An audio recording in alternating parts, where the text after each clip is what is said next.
Queria dar boa tarde a todos, agradecer a presença de todos que estão nos assistindo.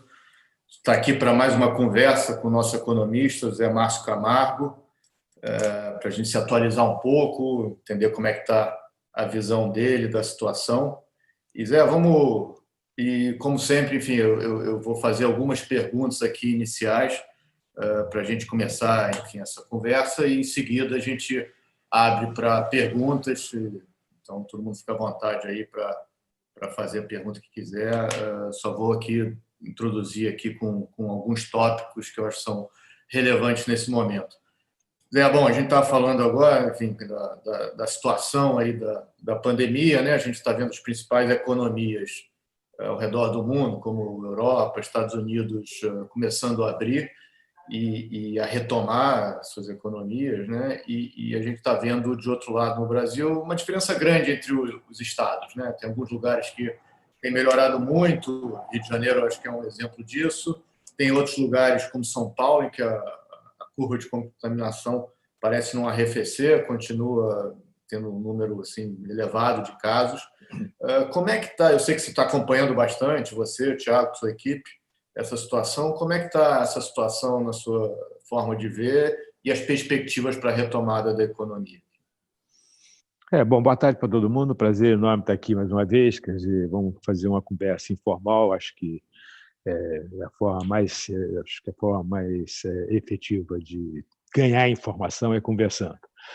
Mas, quer dizer, a gente tem feito um trabalho de acompanhar diariamente a evolução da pandemia no Brasil, tá certo? Quer dizer, todas as manhãs o Thiago pega os dados do dia anterior e faz uma série de gráficos e tabelas mostrando o que está acontecendo por estado e etc. E o que a gente está notando é que existe uma tendência clara de queda na aceleração, ou seja, o número de novos casos está diminuindo a cada dia se você tirar a sazonalidade do final de semana. Se você pegar, porque no final de semana o que acontece é que o que você tem é número de novos casos registrados e o número de novas mortes registradas, mas você não sabe o dia que começou nem o dia que morreu, tá certo? Você sabe o dia que foi registrada a morte. Então, o que acontece é que no fim de semana tem pouco registro e os registros são concentrados na segunda e terça-feira. Então, sábado, domingo, em geral, sexta, sábado, domingo cai, quando é na segunda e na terça sobe. Então, tem essa sazonalidade. Se você pega a média móvel de 7 dias, tá certo? Te dá uma tendência mais ou menos clara de desaceleração, tanto no número de casos quanto no número de mortes, tá certo? O problema é que, quando você olha por estado, alguns estados estão, como disse o Fernando, alguns estados estão melhorando bastante, como o Rio de Janeiro, Amazonas, o Ceará, Pernambuco, tá certo? Enquanto que outros estados ainda estão ou parados ou ainda acelerando. O estado de São Paulo, por exemplo, é um estado que está crescendo lentamente, mas ainda crescendo. Certo? E puxa o dado do Brasil para cima, porque é o estado que tem mais casos. Então, enquanto São Paulo tiver uma trajetória de crescimento, o dado do Brasil tem dificuldade de parar de crescer. Mas o crescimento a aceleração do dado no Brasil, tanto do número de novas mortes quanto do número de novos casos de contaminação, está decrescendo claramente. A gente chegou no nível próximo à curva americana e agora a gente não passou a curva americana, a curva brasileira está dando uma volta.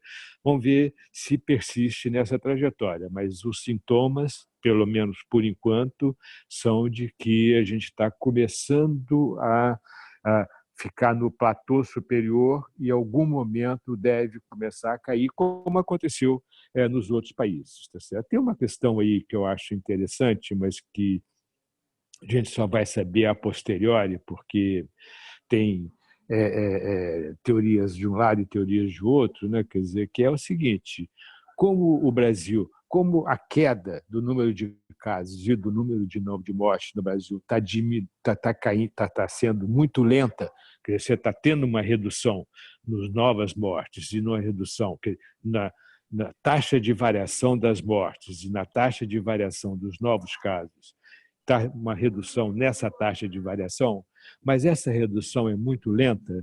Isso pode significar que um grande número de pessoas estão sendo contaminadas ao longo do tempo, tá certo? E que estão sendo criados anticorpos e, consequentemente, quando os casos começarem a cair, você já vai ter uma grande parte da população com anticorpos, não vai ter uma segunda onda. É possível, tá certo? Mas tem gente que acha que não tem nada a ver, tá certo? Que não vai aumentar a quantidade de contaminados, porque como essa doença tem uma parte grande que é assintomática, tá certo? Então pode ser que a gente tenha tido e você não sabe se você não fez o teste. E como no Brasil tem muito pouco teste, né? Esse é um ponto importante. No Brasil está sendo muito pouco testado. Então é difícil de saber. Um outro ponto interessante é o seguinte: a desaceleração no número de mortes está sendo mais rápida do que a desaceleração no número de novos casos. Isso pode ser a razão disso pode ser que, na verdade, como você está aumentando o número de testes, uma parte do aumento do número de novos casos tem a ver com o fato de que pessoas que antes não eram testadas agora estão sendo testadas. Então, o número de novos casos parece que está aumentando, mas está aumentando menos do que está na estatística, tá certo? A gente não sabe quanto que se deve ao aumento de testes e quanto se deve ao aumento de número de novos casos mesmo, tá certo? Mas, de qualquer forma... Ou algum aumento na eficiência do tratamento, né? Quer dizer, acho que hoje existe um aprendizado que não existia no início, no caso de morte. No caso de morte, exatamente, pode ser. Tem protocolos que foram criados ao longo desse tempo claro, que melhoraram a eficiência do tratamento. Sem dúvida, isso também é certamente importante. Na verdade, Então, quer dizer, tem muita incerteza. Agora, os dados são, quer dizer, está desacelerando lentamente.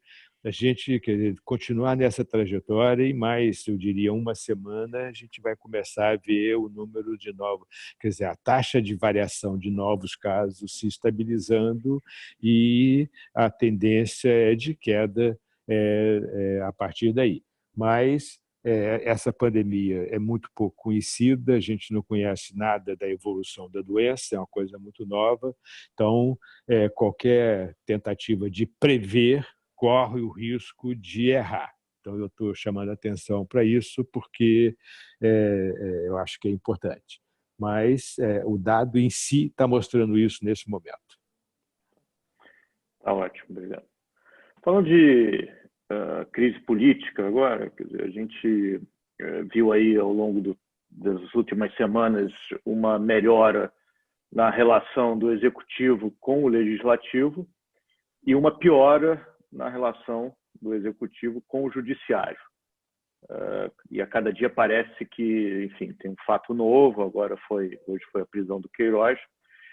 Como é que você está vendo a situação política nesse momento e, em especial, uma coisa que eu venho te perguntando, no contexto da manutenção do teto dos gastos, que é a principal âncora fiscal que a gente tem, na minha opinião, é algo assim, extremamente importante para a gente ter uma trajetória satisfatória no futuro. Antes de responder essa pergunta, deixa eu voltar à pergunta anterior, que você fez uma pergunta sobre a abertura e eu acabei não tocando nisso. Perfeito. Então, quer dizer, essa evolução que eu acabei de falar, a evolução do número de casos, da pandemia e tal, quer dizer, eu acho que a tendência nesse momento é de queda e a gente está vendo uma abertura das economias, tá certo? Ainda que você não esteja ainda na trajetória de queda. O que acontece? Eu acho o seguinte, se efetivamente o número de novos infectados está aumentando mais rapidamente do que em outros países, tá certo? Nós devemos esperar uma abertura, quer dizer, uma segunda onda, se é que ela vai vir, muito menos forte do que a primeira. Então, a abertura da economia, quer dizer, vários países do mundo estão abrindo, aqui no Brasil começou a abrir, que já o Sul já foi praticamente Rio Grande do Sul, Paraná e Santa Catarina estão praticamente tudo aberto, tá certo? O Centro-Oeste abriu. Quando você abre, o primeiro efeito é ter um aumento do número de casos, tá certo? E isso em todos os lugares aconteceu, mas depois volta. Então, quer dizer, você tem um primeiro efeito, que é o aumento do número de casos, e depois volta para a trajetória anterior. Isso é o que tem acontecido normalmente.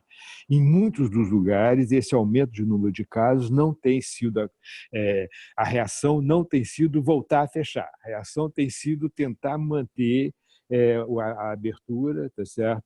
E eu acho que uma consequência disso é que os indicadores antecedentes aí, de maio e junho, tá certo, estão melhores do que esperado. A gente está refazendo as nossas projeções aí, estamos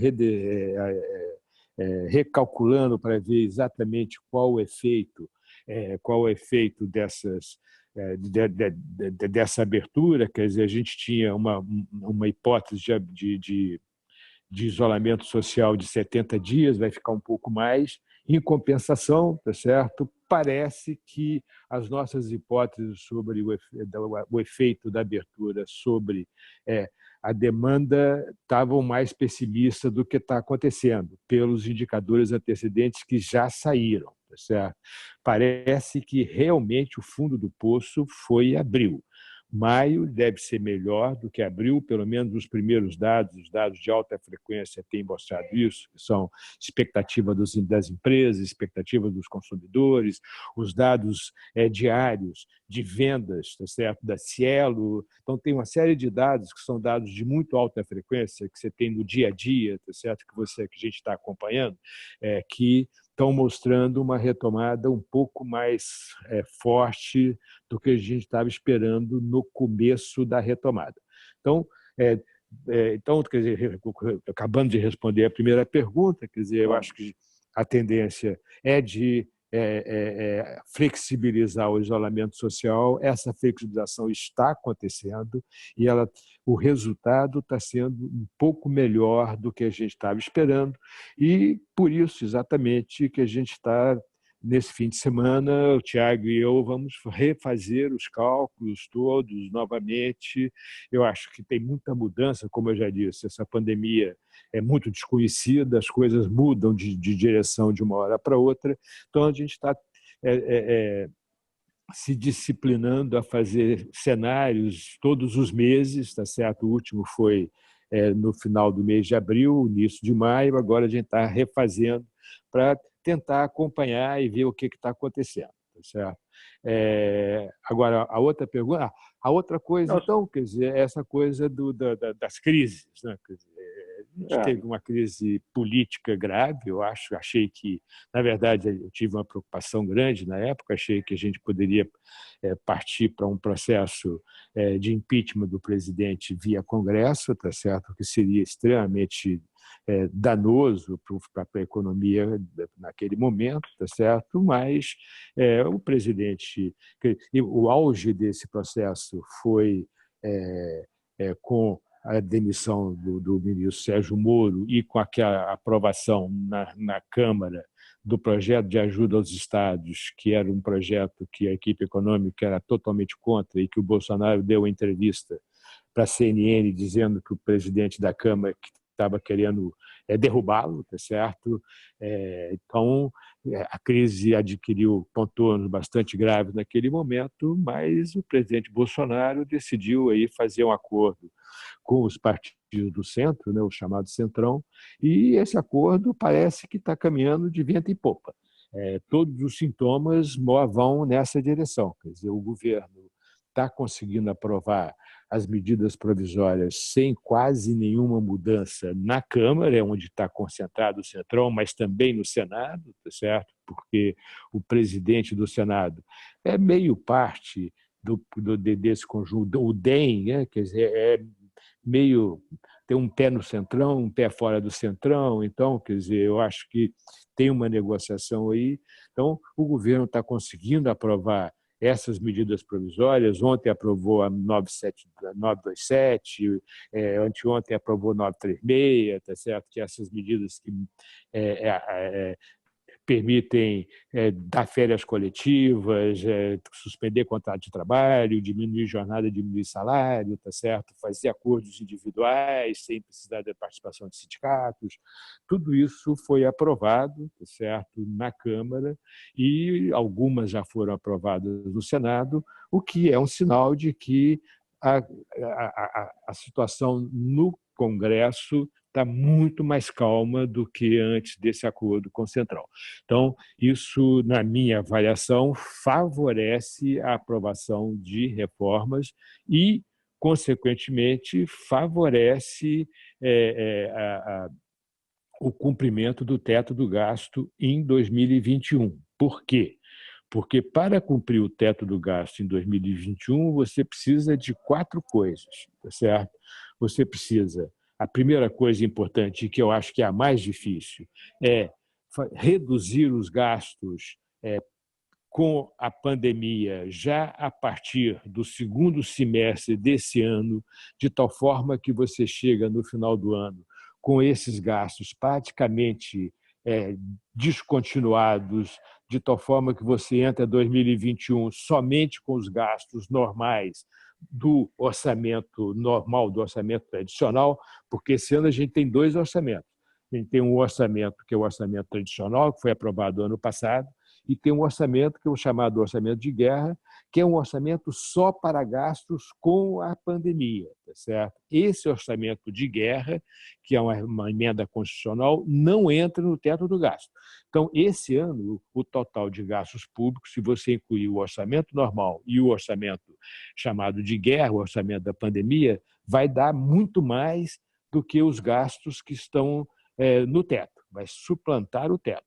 Mas o orçamento normal tem que obedecer o teto esse ano.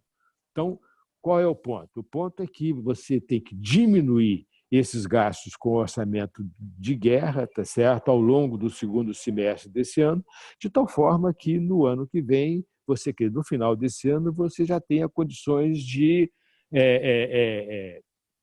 cumprir o teto do gasto em 2021. As outras 3 coisas que são necessárias, tá certo, são não aumentar o salário do funcionalismo público, e é por isso que aquele veto ajuda os estados a congelar o salário dos funcionários públicos é super importante. Esse veto está no Senado, está no Congresso para ser julgado, tá certo?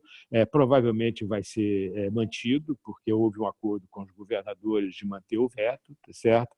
Não aumentar o salário mínimo real, quer dizer, só dar a inflação passada, e não aumentar o número de funcionários públicos.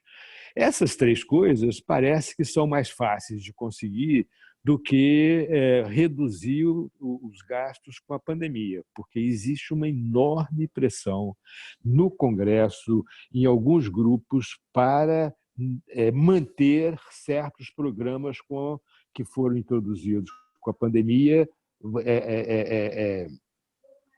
prorrogar esses programas. Um deles, que eu acho que é o programa mais paradigmático, que vai ser o mais difícil, é o programa que transfere excepcionalmente renda para os informais, os conta própria, etc., R$ 600 por mês, tá certo? Durante 3 meses, que é abril, maio e junho. Então, deve acabar agora no final de junho, tá certo? Então, esse é um programa que foi super eficiente no sentido de manter pelo menos parte da renda desses grupos, que são os grupos de renda mais baixa, tá certo? E que ficaram totalmente sem renda porque as pessoas pararam de andar na rua, essas pessoas têm sua renda vinda exatamente das pessoas na rua, né? Quer dizer, do fato de que tem gente se comunicando. Então, quer dizer, esses programas foram muito importantes nesse sentido, tá? E existe uma pressão enorme para adiar o fim desse programa por pelo menos mais 2 meses, mantendo os R$ 600.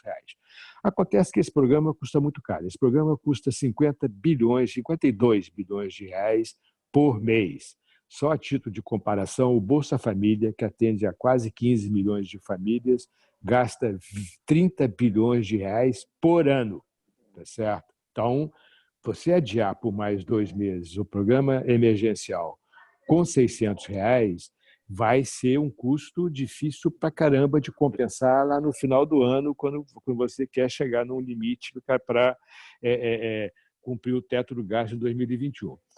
A ideia que o governo está tentando desenvolver é de reduzir, adiar o fim do programa por mais 2 meses, prorrogar por 2 meses o programa, tá certo? Mas, em vez de pagar R$ 600, pagar R$ 300.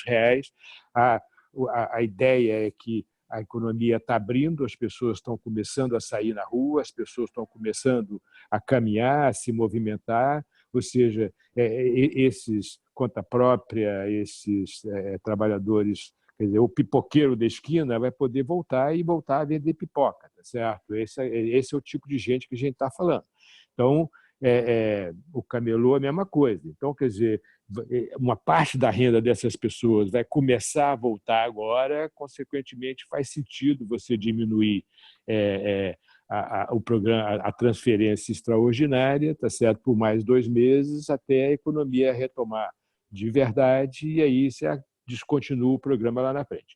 É muito importante, porque isso é uma trajetória, né? Quer dizer, isso, se você não conseguir nesse momento agora, fica mais difícil ainda conseguir ali na frente, tá certo? Reduzir os outros programas ali na frente. Então, eu acho que isso aí vai ser um turning point desse processo. Se o governo realmente conseguir fazer isso, tá certo?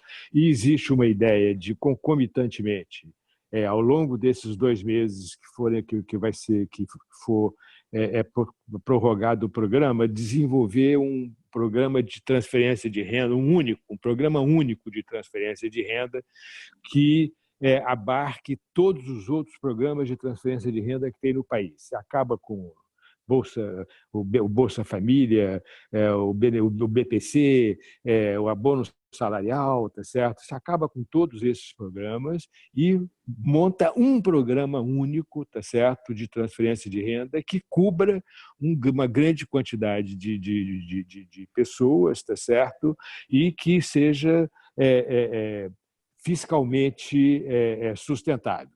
Tá? Essa é uma discussão muito importante. Isso já é uma discussão que está no Brasil há muito tempo. Entendeu? As pessoas que estão mais envolvidas nessa questão dos programas de transferência de renda, como eu, tá certo?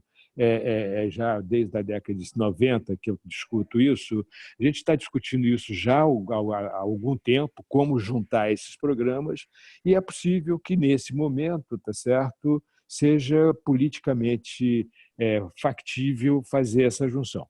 Então, esse é o lado aí do Congresso. O problema é que você teve a crise se transferiu para o outro lado da esplanada dos ministérios, né? Quer dizer, se transferiu para o Supremo, para a Justiça. Então, agora você tem um problema, uma crise grave, eu acho que é grave, entre o Judiciário e o Executivo. O ponto, quer dizer, o risco é que, de alguma forma, o Judiciário use. Tem um processo no TSE, tá certo? Que é o processo mais problemático, que é um processo que pede a cassação da chapa Bolsonaro-Mourão, o que levaria ao cancelamento das eleições de 2018, porque lá naquele ano, tá certo? Naquelas eleições, supostamente, um grupo de empresários mandou uma grande quantidade de mensagens via WhatsApp financiado por empresas a favor da chapa Bolsonaro-Mourão. Como é proibido financiamento de empresas à campanha eleitoral, isso poderia se caracterizar como um crime que poderia ser suficiente para caçar a chapa. Se isso acontecer, você tem novas eleições, tá certo? Nessas novas eleições, o Bolsonaro não poderia se candidatar, porque ele teria os seus direitos políticos cassados por 8 anos, dada a cassação da chapa, tá certo? Então, esse é o grande risco, porque o outro processo, que é o processo da fake news, que está no Supremo Tribunal Federal, esse processo é um processo político. Esse processo, para você ter o Supremo Tribunal Federal tem que mandar para o Congresso um pedido para que o presidente seja processado. E o Congresso, o Centrão, tem mais de 1/3 dos votos do Congresso. Consequentemente, como você precisa de 2/3 para poder aceitar o pedido de impeachment, de processar o presidente, isso provavelmente parece que não seria aprovado no Congresso. Esse outro processo do TSE, não. Isso é um processo puramente penal. Ele não passa pelo Congresso. Ele vai ser decidido no TSE. Então, são 7 juízes, tá certo? Então, eu gosto muito, eu devo ter falado isso, mas eu falo isso com muita frequência, de tanto que eu gosto da frase do presidente Tancredo Neves, tá certo? O Fernando certamente já escutou essa frase umas 100 vezes, tá certo? Mas eu gosto muito de uma frase, do presidente Tancredo Neves, que é tecnologicamente atrasada, porque é da década de 60, mas o presidente Tancredo Neves dizia que barriga de mulher, cabeça de juiz e conteúdo de urna, você só sabe o que tem dentro quando abre. Então, essa é a incerteza em relação ao julgamento no TSE, tá certo? Quer dizer, são 7 juízes. Teoricamente, você teria que provar, primeiro, que os empresários efetivamente financiaram o envio dessas mensagens e, segundo, que essas mensagens foram importantes para mudar o resultado da eleição. Todos os analistas políticos de Brasília que eu conheço e que eu tenho conversado sistematicamente, tá certo? Dizem que a probabilidade de caçar a chapa é muito pequena, porque são 7 votos contra 57 milhões de votos, e é pouco provável que eles consigam provar que realmente afetou o resultado das eleições. Mas eu continuo ficando com a frase do presidente Tancredo Neves. Tem um risco aí, dado a impossibilidade quer dizer, a incerteza quanto o que está dentro da cabeça dos juízes, principalmente dado o fato de que tem esse conflito muito duro entre o Supremo e o Executivo, que é personificado nas figuras do juiz Alexandre de Moraes e do juiz Celso de Mello, sendo que o juiz Alexandre de Moraes é também membro do TSE. Certo? Então, tudo isso compõe uma situação meio incerta. Tá certo? Agora, o ministro Barroso, tá certo? Ele já deu uma declaração, tem dado declarações em que, perguntado sobre as declarações do presidente Bolsonaro, as participações do presidente em manifestações, que muitas vezes pedem o fechamento do Congresso, se isso não era um problema, a resposta dele tem sido sempre a mesma. O presidente Bolsonaro dá declarações muito duras, mas não tem nenhum ato de desrespeito à Constituição feito pelo presidente Bolsonaro até agora. Então, e ele é o presidente do TSE. Bom, vamos falar um pouquinho de mercado agora, algo que tem a ver com o que você acabou de mencionar, mas, enfim, a gente está vendo aí os mercados sendo sustentados aí por um volume de estímulos monetários, fiscais ao redor do mundo sem precedentes, né? São volumes assim muito impressionantes, que não tem sido diferente, né? A bolsa aí voltou a patamares aí 95, 96 mil pontos, com uma certa rapidez.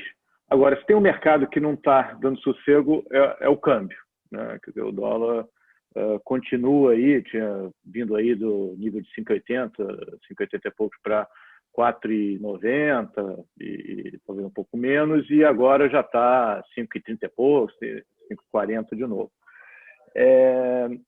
Queria que você falasse um pouco disso, quer dizer, o quanto é que é efeito externo, né? Você tem dólar forte hoje tem uma discussão enorme se o dólar continua forte ou se já começa a se enfraquecer no futuro próximo.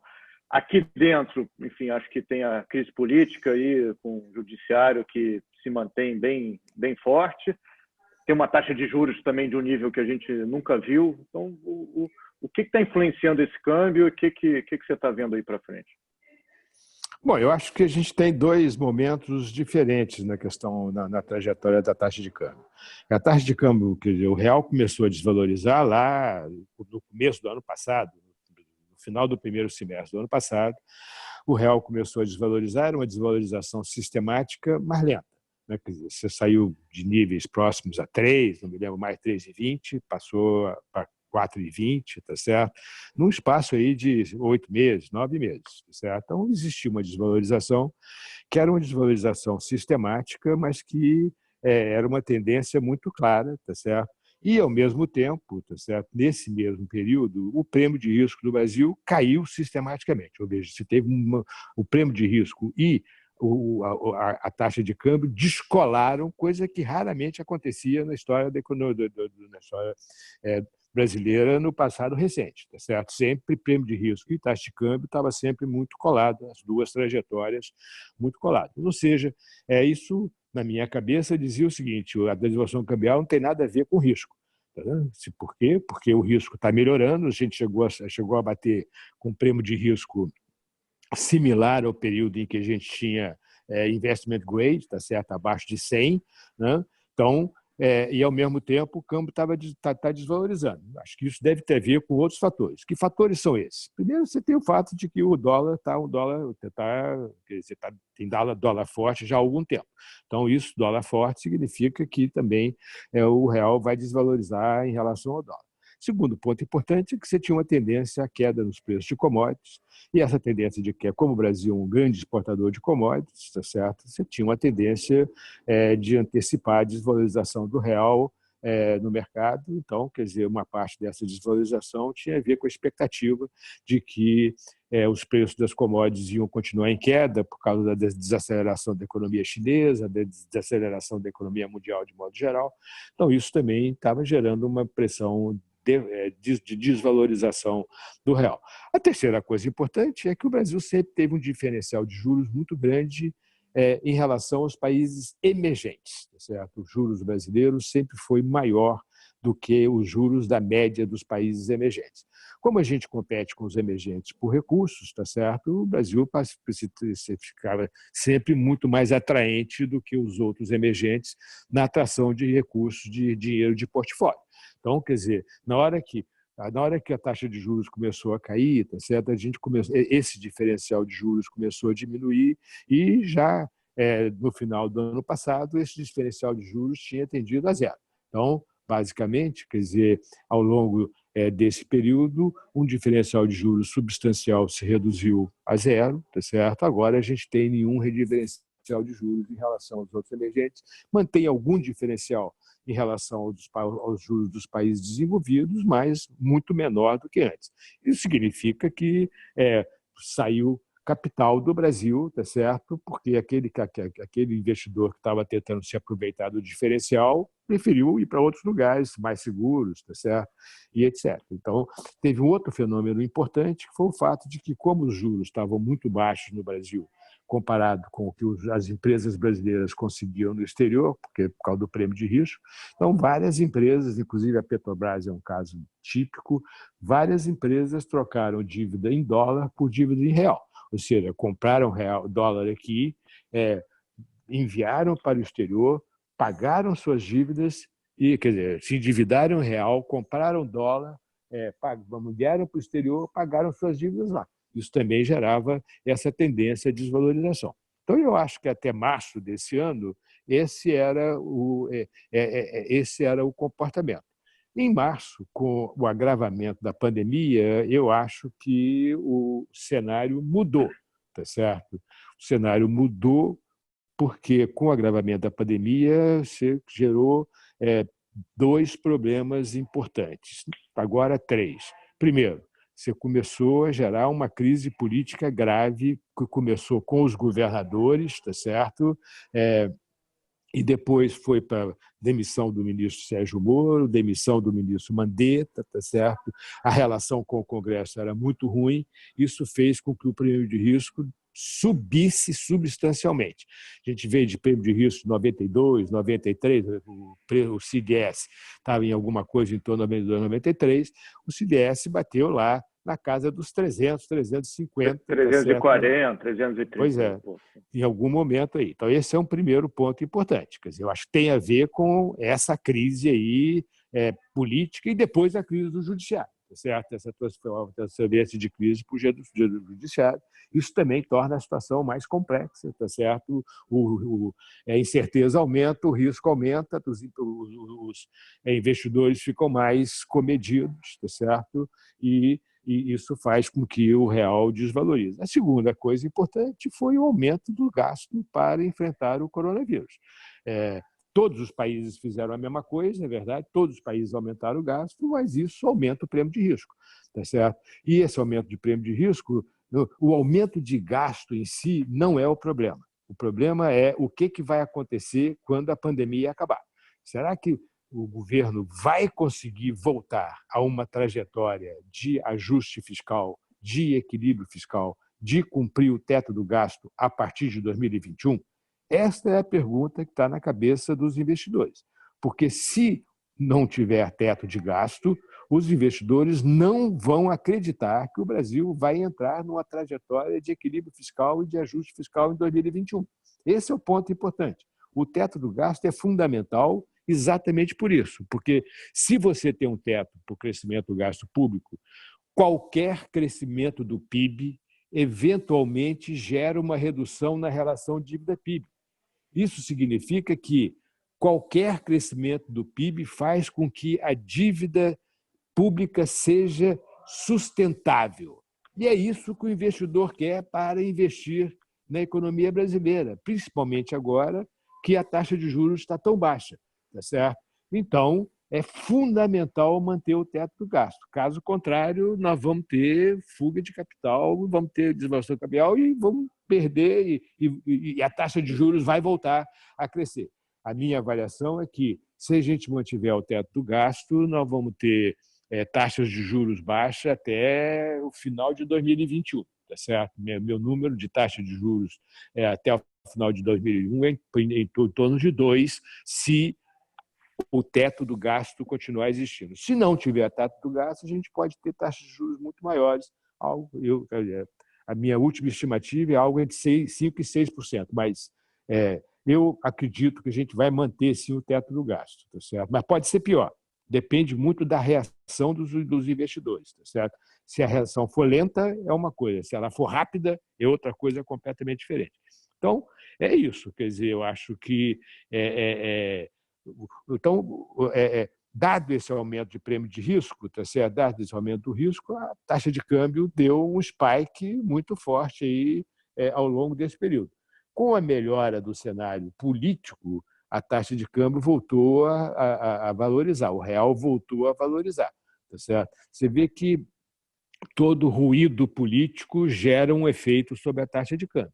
Se a gente conseguir realmente acalmar o cenário político, se o cenário com o judiciário melhorar, passar essa coisa desse julgamento, ou se acalmar a relação entre o executivo e o judiciário, eu acho que o real vai valorizar ainda razoavelmente.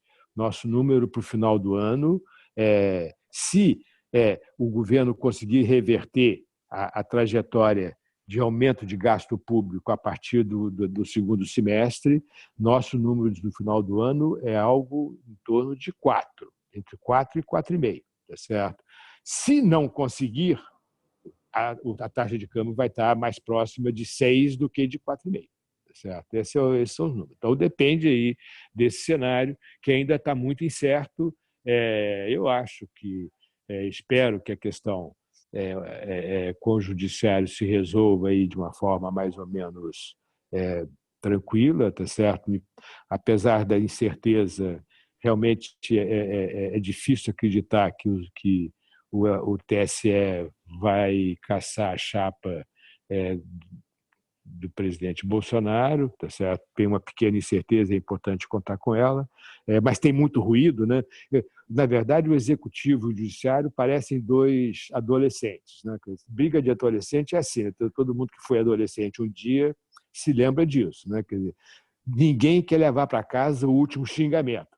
Então, o cara quer xingar por último, tá certo? Não, você é o idiota. Não, você que é idiota. Você, não, você. Então, a briga entre o executivo e o judiciário está mais ou menos desse jeito, tá certo? O judiciário não quer levar para casa o último xingamento e o executivo também não quer levar para casa o último xingamento. Então, fica essa confusão aí, tá certo? Que ninguém sabe onde é que vai dar, tá certo? Mas uma vez se conseguir tranquilizar essa confusão, eu acho que a gente vai caminhar para uma taxa de câmbio mais baixa, porque o prêmio de risco cai.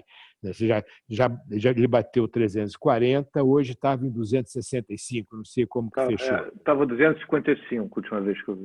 Pois é. Então, quer dizer, e aí você tem uma tendência para a valorização cambial, porque neste momento o grande determinante é o prêmio de risco, tá certo? Na minha cabeça, pelo menos.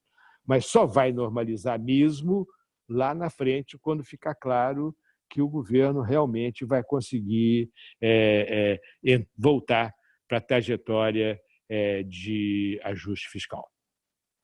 Deixa eu só fazer um comentário. Teve a saída do Mansueto, né? Quer dizer, isso preocupou muita gente.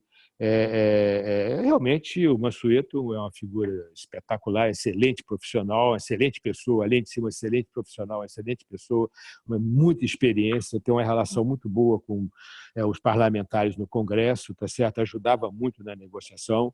A saída dele foi uma perda importante. Agora, o Bruno também é muito bom. Tá certo? O Bruno Funchal, que é o cara que vai substituir o Mansueto, é um cara muito mais jovem, tem muito menos, mas tem menos experiência. Ele foi secretário de Fazenda do Espírito Santo quando o governador Paulo Hartung era o governador, tá certo? Ele fez um ajuste fiscal espetacular no Espírito Santo, espetacular. Era um estado falido, tão falido quanto o Rio de Janeiro. Teve uma queda muito grande de receita devido à queda do preço do petróleo lá atrás, tá certo? E mesmo nesse cenário ele conseguiu fazer um ajuste fiscal super importante e hoje é o único estado, e foi esse ajuste fiscal, durante o ajuste fiscal, que o Espírito Santo passou a ter nota A da Fazenda, do Tesouro nas suas contas. É o único estado do Brasil que tem nota A nas contas, tá certo? E foi um ajuste feito pelo Bruno Funchal, que é o novo secretário, vai ser o novo secretário do Tesouro. Consequentemente, é uma pessoa que vai estar trabalhando na mesma direção do Mansueto. Vai ter que ganhar um pouco mais de experiência, porque ele é mais jovem que o Mansueto, tá certo? Mas é assim mesmo. Né? Quer dizer, eu acho que, em compensação, o fato de ser mais jovem faz com que tenha mais punch, né? Quer dizer, então tem vantagens e desvantagens. E é bom negociador. Isso é outra coisa importante. Você mencionou que ele já teve experiência de negociação com o Congresso. Né? Pois é. Ele ajudou na negociação da PEC do Pacto Federativo, quando ela foi enviada, que está lá no Senado para ser votada ainda, foi interrompida a negociação com o negócio da pandemia, tá certo? Mas ele que estava fazendo a negociação lá no Senado da PEC do Pacto Federativo, tá certo? Ele ajudou na negociação da substituição do projeto de ajuda dos estados, que foi aprovado na Câmara pelo presidente Rodrigo Maia, tá certo? E foi substituído no Senado por um outro projeto que estava lá engavetado no Senado, e quem fez a negociação foi o Paulo Guedes, o Bolsonaro e o Bruno, tá certo? Então, ele é uma pessoa que já é conhecido no Congresso, já fez algumas negociações, tá certo? E lá no ajuste do Espírito Santo, depois eu conversei com ele, lá no ajuste do Espírito Santo, ele fez muita negociação com a Câmara dos Deputados, que é mais complicado que o governo federal, né? Porque a Câmara dos Deputados tem uma fisiologia só, é complicado para caramba, mas ele conseguiu fazer uma boa negociação, aprovou lá também o ajuste fiscal. Então, eu acho que está na boa direção, tá certo? Que está em boas mãos. Eu não estou preocupado com essa mudança neste momento. Vamos ver se realmente funciona. Eu acho que eliminou também qualquer dúvida que havia na cabeça das pessoas de continuidade da direção da política. Quer dizer, a direção da política econômica quem dá é o Paulo Guedes e o Bolsonaro. Isso foi o que o Mansueto falou quando ele deu uma entrevista lá que se despediu, e isso é muito claro. Eu acho que quem dá a direção da política econômica hoje é o ministro da Economia e o presidente da República. Tá certo? Então, enquanto o presidente da República estiver apoiando o ministro da Economia, eu tenho certeza que a direção é de ajuste fiscal e obedecer ao teto do gasto. Tá bom, Zé. Muito obrigado pelos comentários. Então, vamos abrir agora para as perguntas. Quem quiser fazer pergunta, tira do mudo e, enfim, fica à vontade aí, por favor. Professor, aqui é Gilberto falando, se me permite? Por favor, vai em frente. Eu tenho lido sobre alguns modelos da retomada da economia e alguns mercados já estão desenhando os seus formatos, né, os modelos de recuperações, né? A China e Estados Unidos parecem serem ver, alguns importantes países lá da Europa, os principais players assim, em U, com uma base longa. Infelizmente, a Argentina parece que vai em L, e o Brasil sinaliza um W. Sei lá, talvez até um WWW. Será que eu estou muito pessimista ou a gente precisa continuar preparados aí, com um monge tibetano aí para esses altos e baixos?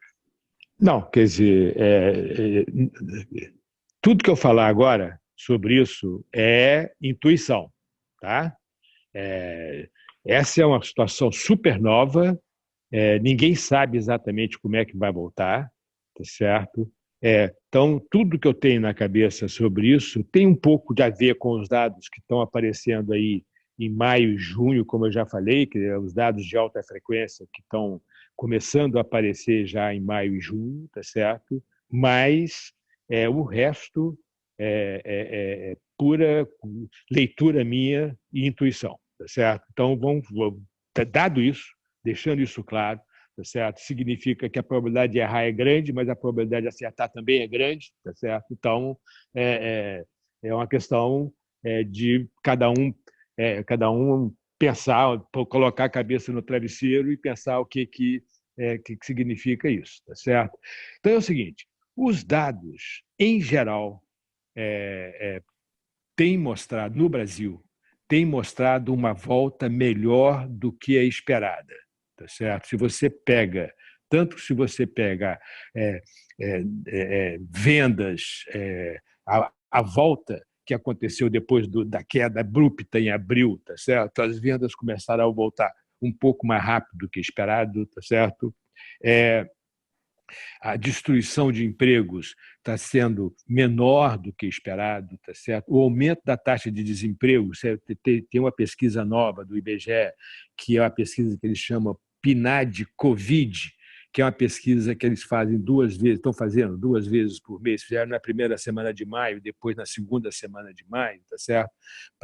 Tem algumas informações sobre a pandemia e algumas informações sobre o mercado de trabalho, e você teve um grande aumento do desemprego na primeira semana de maio e muito pouco aumento do desemprego na última semana de maio, quando você compara com a primeira. Então, passou de 11,4 para 11,9, tá certo? A taxa de desemprego. Ou seja, a taxa de desemprego é alta, mas o fato de ter tido pouco aumento é um sinal de que parece que a gente chegou no fundo do poço lá atrás. Então, esse é um primeiro dado importante, tá certo? Eu acho que isso é um sinal de que a economia pode voltar um pouco mais rápido do que as pessoas estão, em geral, esperando. A minha avaliação, tá certo, é o seguinte: eu acho que em um primeiro momento a economia vai voltar mais rápido do que as pessoas estão esperando, mas não muito mais rápido. A gente vai ter uma retomada relativamente lenta até que as pessoas se reacostumem com este novo mundo que a gente está vivendo, que é um mundo muito diferente. Por que é muito diferente? Porque tem um vírus aí que é um vírus letal e que qualquer um pode pegar por contatos muito fáceis, tá certo? Então, as pessoas vão ter que se acostumar com um padrão de vida, com um estilo de vida que é diferente daquilo que a gente vivia antes, que as pessoas se abraçavam, discutiam, conversavam, ia para o bar, ficava lá sentado horas um do lado do outro e tal. Essas coisas a gente vai ter que se adaptar, mas nós vamos nos adaptar. Essa é a minha hipótese. Nós vamos nos adaptar. O ser humano se adapta com tudo, tá certo? Então é o seguinte, em alguns, talvez semanas, talvez meses, as pessoas vão se adaptar e vão voltar a sair de casa normalmente, conversar, manter uma certa distância, usar máscara e fazer o jogo e voltar a comprar, beber cerveja e tomar uísque e jantar fora, manter uma distância grande. Em suma, vai ter uma adaptação e eu acho que a economia vai voltar mais rápido, tá certo?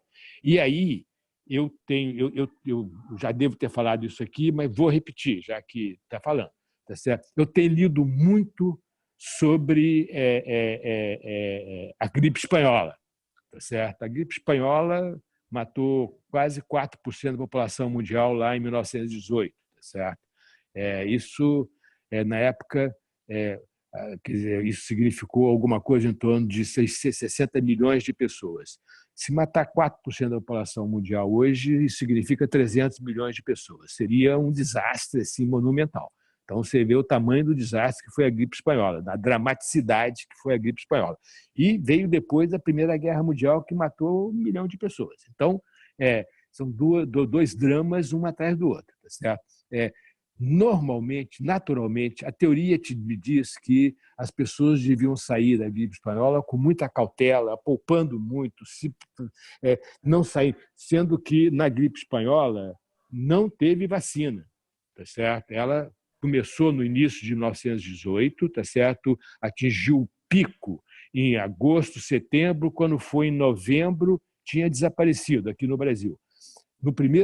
No começo de 2019, ela deu uma retomada e voltou, tá certo? E desapareceu, tá certo? Então, a expectativa era que a volta ia ser muito lenta, porque as pessoas iam ter medo, iam querer poupar mais por motivo de precaução, tá certo? Iam ficar mais precavidas. E acontece o seguinte: o Carnaval do Rio de Janeiro de 1919 é considerado o maior carnaval de todos os tempos.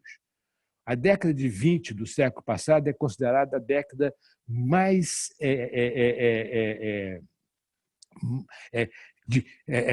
mais espetacular do século XX. Espetacular no sentido de teve crescimento da economia, desemprego baixo,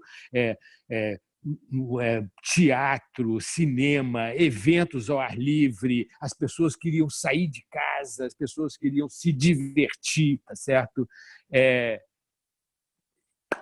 O que aconteceu? Eu não acho que você vai ter uma situação parecida com a década de 20, não, tá certo? Eu acho que seria muito otimismo. Mas eu acho que tem uma coisa que é importante, que é o seguinte: quando você se vê diante de uma pandemia como essa, tão inesperada, tá certo? As pessoas, é um cisne negro, não? Quer dizer, é um cisne negro, as pessoas elas olham para frente, elas olham e falam assim: poxa, eu tinha uma expectativa de vida de mais, sei lá, 30 anos, tá certo? Porque eu nunca esperaria que ia aparecer um cisne negro deste tamanho na minha frente, tá certo? E aí essas doenças, essas coisas que existiam normalmente, me davam uma expectativa de vida de 30 anos. Agora, eu estou vendo que pode ter um cisne negro aí que pode cortar a minha expectativa de vida em, sei lá, 10 anos, tá certo? Então, isso vai diminuir a expectativa de vida das pessoas. Não a minha, mas não a de vocês, mas a da média da população, tá certo? Isso significa o seguinte: na média, a população vai estar, principalmente os mais idosos, isso é um ponto importante, principalmente os mais idosos, a população vai estar olhando e vai estar dizendo o seguinte: pô, eu poupei dinheiro, para viver mais 30 anos e agora a probabilidade é que eu me viva só mais 20. Posso gastar mais. Então, eu acho que tem um fator aí que pode gerar muito mais demanda do que as pessoas estão imaginando. Tá certo? E esse negócio da década de 20, eu aconselho todo mundo a ler alguma coisa sobre isso. Tem um livro especificamente sobre o Rio de Janeiro, que é o último livro do Rui Castro, que, por acaso, saiu no final do ano passado, muito antes dessa coisa da pandemia, mas o primeiro capítulo desse livro é sobre o efeito da gripe espanhola na cidade do Rio de Janeiro. O resto do livro é sobre a década de 20, chama-se Metrópole à Beira-Mar. O livro todo, exceto o primeiro capítulo, é a descrição do Rio de Janeiro na década de 20, que é espetacular. Espetacular, tá certo? O teatro, a imprensa, as pessoas, literatura, tudo, tá certo? Bom, então é o seguinte, esse exemplo, que é o único exemplo que a gente tem parecido com o que a gente está vivendo hoje, tá certo? Me sugere que tem fatores que podem fazer com que a volta seja mais forte do que uma grande parte das pessoas está imaginando, tá certo? Mas, novamente, é o tipo da coisa que é mais intuição. É verdade, tem um exemplo histórico, mas eu estou trasladando o exemplo histórico para o presente e estou tentando explicar esse exemplo histórico, com essa coisa da diminuição da expectativa de vida das pessoas, tá certo? Mas eu não tenho nenhuma informação, nenhum dado para dizer para vocês que tem evidências claras de que isso vai acontecer.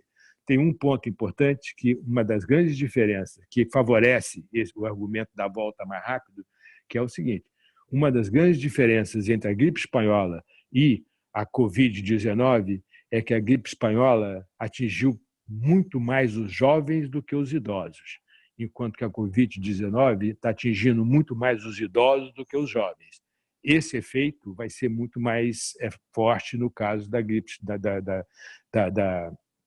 da Covid-19, porque as pessoas já pouparam, né? Quer dizer, já estão aí e falam, poxa, por que eu vou continuar? Entendeu? Quer dizer, então, acho que tem aí esse efeito que pode, sim, afetar demanda, consumo, e as pessoas vão, depois de passar 3, 4 meses dentro de casa, as pessoas vão querer vida, tá certo? Convivência, sair. E eu acho que essa combinação pode gerar um retorno mais forte. Eu não diria em V, porque eu acho que o começo, antes de ter uma vacina, vai ser por tentativa e erro. Esse começo da volta, eu acho que vai ser lento. Mas a partir do momento em que as pessoas se acostumarem com o novo normal, ou a partir do momento que tiver vacina, eu estou partindo do pressuposto que não vai ter vacina tão cedo. Mas se tiver vacina no final do ano, a partir daí eu acho que a coisa vai voltar muito mais rápido. Perfeito, obrigado aí pela aula. Ótimo. Imagina, tem. Não é, isso é só literatura.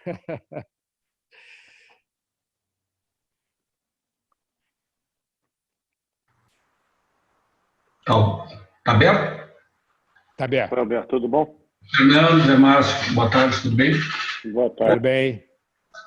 Duas questões. Uma, vamos entender que abril foi o fundo do poço. Então, eu passo do princípio que, vamos dizer, o Titanic, estava todo mundo tentando, afundou. Os que sobreviveram estão nos escaleres e nós temos que chegar na praia. E o que a gente vê em alguns segmentos, que eu tenho tido contato, de shopping center, do restaurante, da lojinha, esses caras não vão ter fôlego, provavelmente, para chegar na praia nessa recuperação. Então, eu acho que esse é um tema, primeiro, que eu acredito, então, provavelmente um PIB de queda muito grande, porque todo esse ambiente aí, vamos dizer, todo mundo perdeu muito e a dificuldade de recuperar. Esse é um tema. E um outro segmento, só para que eu queria falar também, que o que eu estou vendo também na parte, principalmente de, vamos dizer, do real estate, da parte de escritórios, serviços e tudo, que já eu estou vendo empresas que já mesmo sem ter demitido os funcionários que estão nos home office, já estão mudando, já aconteceu com as minhas 2 filhas, tira vão lá tirar porque nós estamos saindo de uma sala que não está ninguém usando de 1.000 metros quadrados, estamos mudando para 200, você leva só as caixinhas, mas vocês até o final do ano vão estar no home office. Então, acho que esse mercado também vai ter um baque violento. Então, como você vê primeiro, essa recuperação com essa dificuldade? Muitos vão morrer dentro do escalero, o Titanic já afundou, e eu vejo empresas de todos os portos, até o cara que tem o seu mercadinho na esquina, e essa parte também do mercado imobiliário, aí, né? Como é que ele ficaria aí? Bom, eu concordo. Eu acho que nem todo mundo vai sobreviver, tá certo? Vai ter muito jeito. Eu acho que uma parte vai morrer ao longo do caminho. Quer dizer, algum desses escaleres aí vão afundar, tá certo? Isso é inexorável, dado o tamanho da queda de oferta e demanda que aconteceu aí e quão abrupto foi essa queda aí em março e abril, tá certo? Então, eu acho que isso aí vai ser muito difícil de salvar todo mundo. Eu acho até que tem algumas coisas que tem alguns setores que são muito difíceis mesmo. Eu acho que os grandes fashion, a coisa dos malls, certo? Por exemplo, quer dizer, eu acho que as empresas de fashion mall vão continuar, tá certo? As grandes empresas elas vão estar aí, vão dar prejuízo num certo tempo, mas vai sobreviver quem tinha reserva. Deixa eu mudar um pouquinho o tema assim. Vai sobreviver quem tinha reserva no começo do processo. Eu outro dia dei um exemplo para um cliente nosso, que o cara falou, mas como é que pode? O problema é o seguinte, olha, presta atenção. Aqui na esquina da minha casa tem um bar, que é um boteco, tá certo? Que é um boteco, chama Cantinho de Ipanema, que é na esquina aqui da Vinícius com Nascimento Silva, que é frequentado por garotada, tá certo? Essa coisa toda. Aí minha filha me perguntou, pai, você acha que o cantinho vai sobreviver? Eu falei, depende. Depende se o dono do bar for dono do imóvel em que o bar está localizado. Se o dono do bar for o dono do imóvel, eu acho que tem uma chance grande de sobreviver, porque ele tinha uma reserva. Tá certo? Ele não precisou de ficar pagando aluguel. Como ele não ficou ficar pagando aluguel, ele demitiu o garçom, tá certo? E segurou a barra lá. E a hora que voltar, ele só tem que arranjar um capital de giro pequenininho para voltar e tal, e vai tocar para frente. Então, quem tem reserva tem mais chance de sobreviver.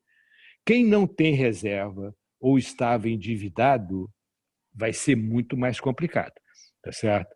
Então, eu acho que esse é o princípio que eu acho que é mais importante da sobrevivência neste caso, tá certo? Então, esse é um ponto importante. Agora, tem essa questão do espaço imobiliário, é parcialmente verdade, né?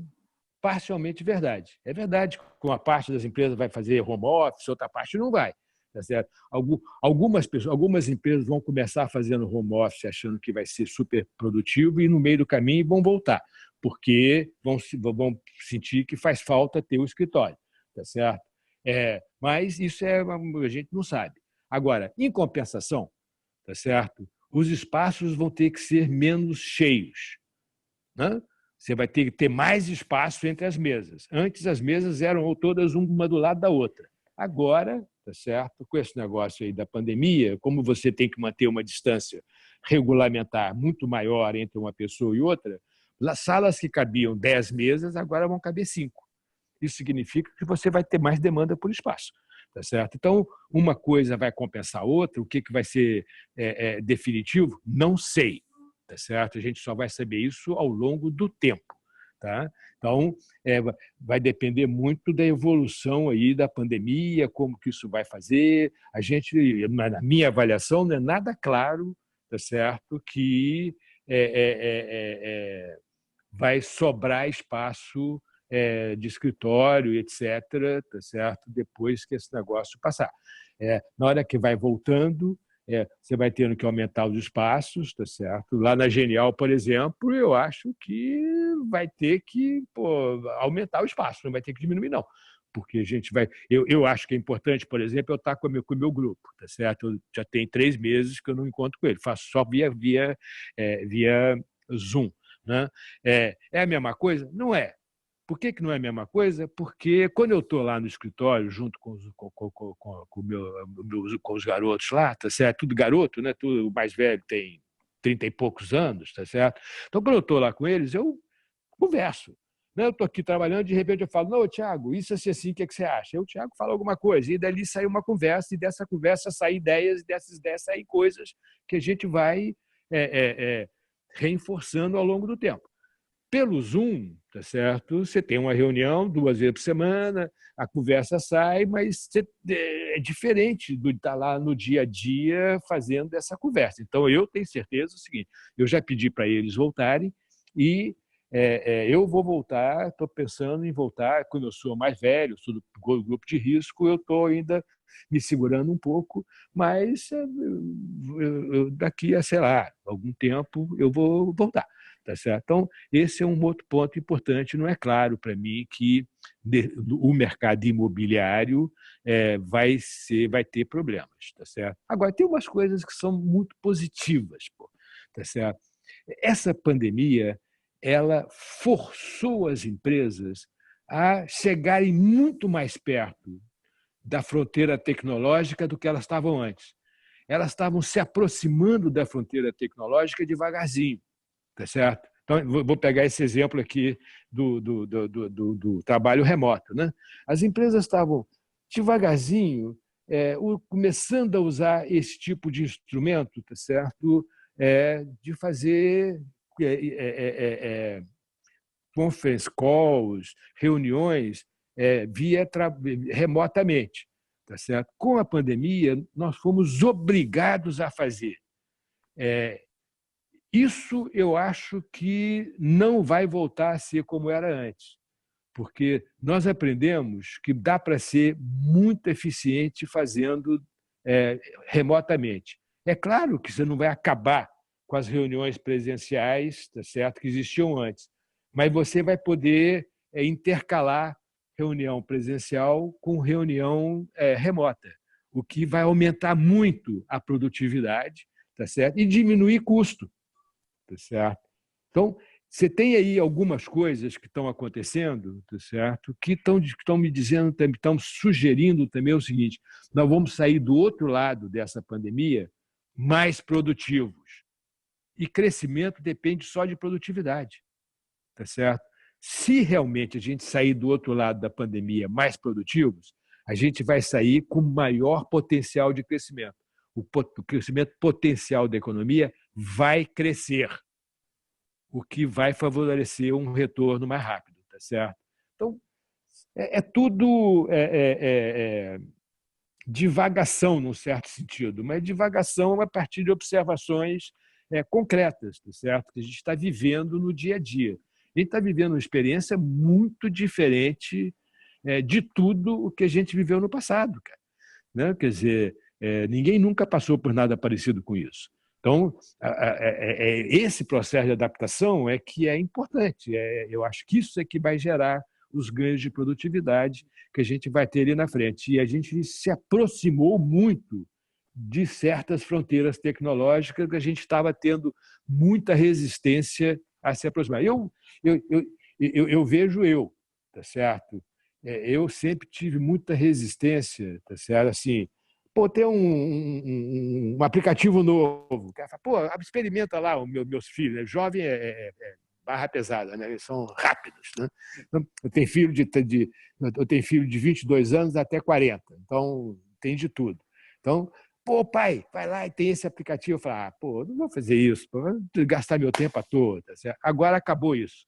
Tá certo? Minha filha chega e fala, pai, tem esse aplicativo aqui que funciona. Eu vou lá e quero saber como é que é o aplicativo. Por quê? Porque eu estou mais treinado, tá certo? Eu passei 3 meses usando aplicativos para poder trabalhar. Então, eu acho que isso vai fazer muita diferença no final, entendeu? Esse é que é o ponto. Eu acho que vai aumentar a produtividade da economia e, consequentemente, vai aumentar o produto potencial. Isso pode ser muito importante na retomada. Zé, deixa eu só complementar o Alberto, o comentário que você fez de mercado imobiliário. pode discordar, talvez, se achar que não. Mas eu acho que sim, essa crise é diferente de outras crises, né? Você tem uma interrupção por uma razão determinada, que é o vírus, na qual você tem cada setor é afetado de uma maneira. Dependendo da atividade, você tem um ou outro efeito. Muitas delas o efeito é negativo, em outros é razoavelmente neutro, em alguns é até positivo. Então, quando você olha o mercado imobiliário, eu acho que você vê um pouco disso, né? Quer dizer, então, shopping center foi duramente afetado, quer dizer, o último número que eu ouvi é que pode ter alguma coisa como 20% das lojas fechando, vindo a fechar, que é um número de vacância assim, absurdamente alto para shopping center.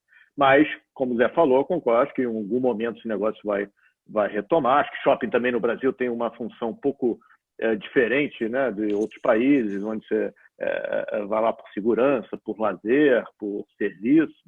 E essa parte do mercado imobiliário comercial, de laje comercial, também concordo, acho que tem um ponto de interrogação aí. Acho que, sim, num primeiro momento tem essa onda de diminuir, mas a médio prazo não é claro exatamente o que acontece. O residencial não necessariamente afetado. Acho que o residencial é alguma coisa que a gente até, enfim, vem vendo aí, que está conseguindo se manter, enfim, então pode continuar. E você tem coisas que são até favorecidas, como a parte toda de galpões, de logística, por causa desse negócio das compras online, você acabou tendo mais demanda para isso também. Então, enfim, eu acho que a gente vai ter uma série de efeitos que é difícil hoje a gente enxergar o que vai ser mais forte para um lado ou para o outro. Na verdade, um ponto interessante, no mercado de imóveis residencial, você deveria esperar, se realmente você vai ter mais home office, você deve esperar que as pessoas vão demandar apartamentos maiores. Porque eles vão ter que ter um lugar para trabalhar em casa. Imagina, o cara tem filho, ele vai ter que ter um escritório, porque senão, como é que ele vai trabalhar em casa? Tá certo? Então, você deve esperar que vai ter uma demanda por apartamentos, vão voltar a ter uma demanda por apartamentos maiores, né? Porque a tendência é de demanda por apartamentos cada vez menor, porque as famílias estão tendo menos filhos, tá certo?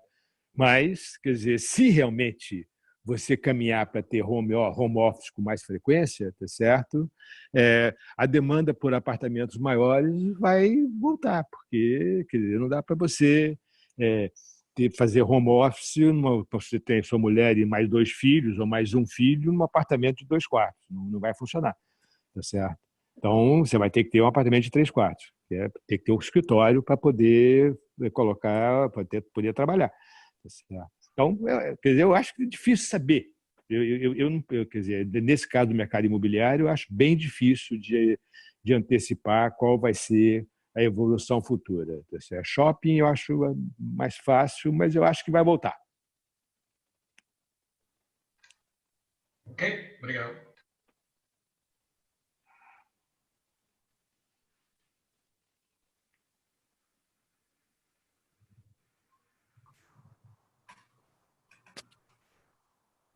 Boa noite. Mais, fica à vontade, Fernando.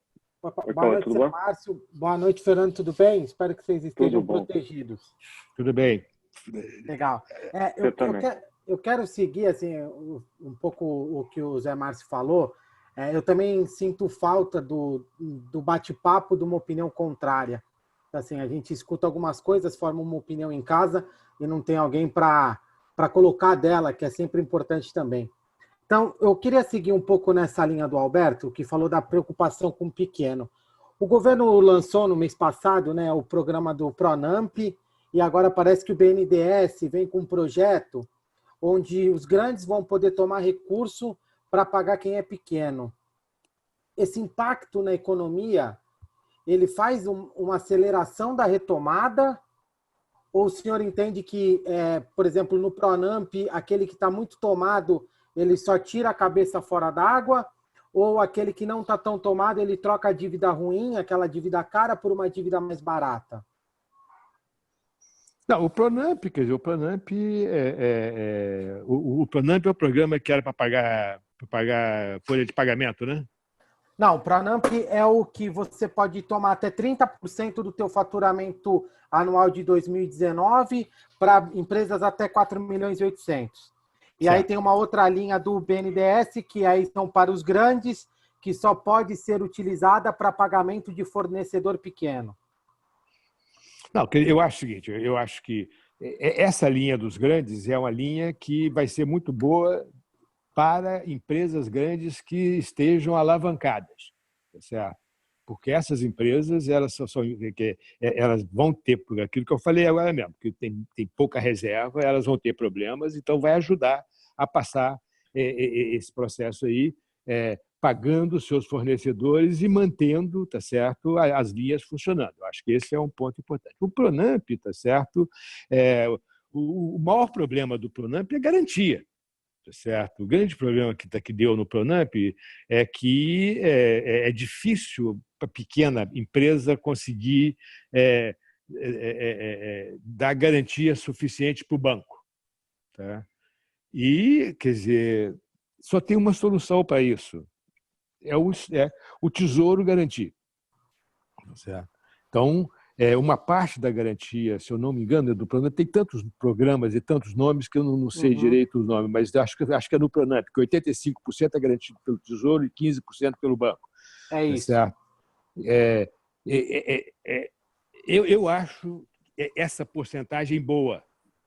Tá certo? Por quê? Porque a maior parte do custo, a maior parte da garantia está com o Estado, e tem que estar mesmo, porque senão o banco não vai emprestar, tá certo? O banco não vai emprestar o dinheiro para o cara que ele não sabe se vai estar vivo daqui a 3 meses, então ele não empresta, tá certo? Mas é muito importante que o banco seja responsável para fazer o estudo de crédito da empresa, para saber se aquela empresa realmente tem chance de pagar. Porque o Tesouro não consegue fazer isso. Então, se o banco fica com 15% da garantia, tem que cumprir 15% da garantia, tá certo? Tem que garantir 15% do empréstimo, tá certo? Ele tem todo o incentivo para analisar aquela empresa e ver se ela tem condições de pegar o crédito. Tá certo? Então, isso é um bom equilíbrio. Tá certo? Eu acho que isso 85% é Tesouro, tudo bem, tá certo? Se der errado, deu errado, azar, tá certo? E 15%, tá certo? O banco garante, isso significa que ele vai ter todo o incentivo para fazer as análises de crédito e ver se aquela empresa realmente consegue pagar em condições normais, tá certo? Então, eu acho que é importante manter as pequenas empresas. Então, é importante esses programas de crédito. E o governo está tentando o máximo possível, estão mudando, fazendo outros programas, estão desenhando outro programa agora, tá certo? Para ver se consegue chegar nas pequenas empresas, porque as pequenas empresas, em geral, são as empresas que têm menos condições de sobreviver, tá certo? Esse é o ponto importante. E são empresas que geram muito emprego. Então, se por um lado os programas que foram desenhados para o mercado de trabalho estão funcionando super bem, e realmente estão funcionando, o programa de suspensão de contrato de trabalho, redução de jornada com redução de salários, férias coletivas, certo? Todos esses programas que foram introduzidos aí desde março, tá certo? Estão funcionando super bem. Parece que o número que me foi dado hoje é que já tem quase 10 milhões de contratos de trabalho nesses programas, ou seja, isso significa que você deve ter preservado alguma coisa em torno de 10 milhões de relações de trabalho devido a esses programas, tá certo? É muito importante preservar a empresa, porque senão essas empresas vão falir e quando acabar o programa, esses trabalhadores vão ficar desempregados. Então, quer dizer, é importante você ir fazendo pente fino, tá certo? Porque as empresas pequenas têm poucas reservas e vai sobreviver quem tem reserva. Esse aqui é o ponto importante. Então, você tem que tentar aumentar as reservas das empresas pequenas na medida do possível. E esses programas de financiamento aí do BNDES, tá certo? Essa é a função deles. Escuta, a gente vai ficar 3, 4 meses sem produzir nada, vai ficar 3, 4 meses sem vender nada, mas a gente quer que esses 3, 4 meses, daqui a 3, 4 meses, vocês consigam voltar e sair do outro lado, tá certo? Como é que você vai fazer isso? A gente empresta dinheiro para vocês passarem esses 3, 4 meses, tá certo? Porque vocês não têm reserva suficiente para fazer essa transição. Esse é que é o ponto importante, tá certo? Agora, a gente só vai saber quão efetivo foi isso quando voltar. Tá certo? Esse é que é outro ponto, né? Quer dizer, quando voltar, as pessoas começarem a andar na rua, aí nós vamos ver se o bar da esquina aqui de casa voltou a funcionar, tá certo? Se o restaurante que tem lá na outra esquina reabriu, entendeu? Quer dizer, mas isso não tem jeito de saber a priori, tá certo?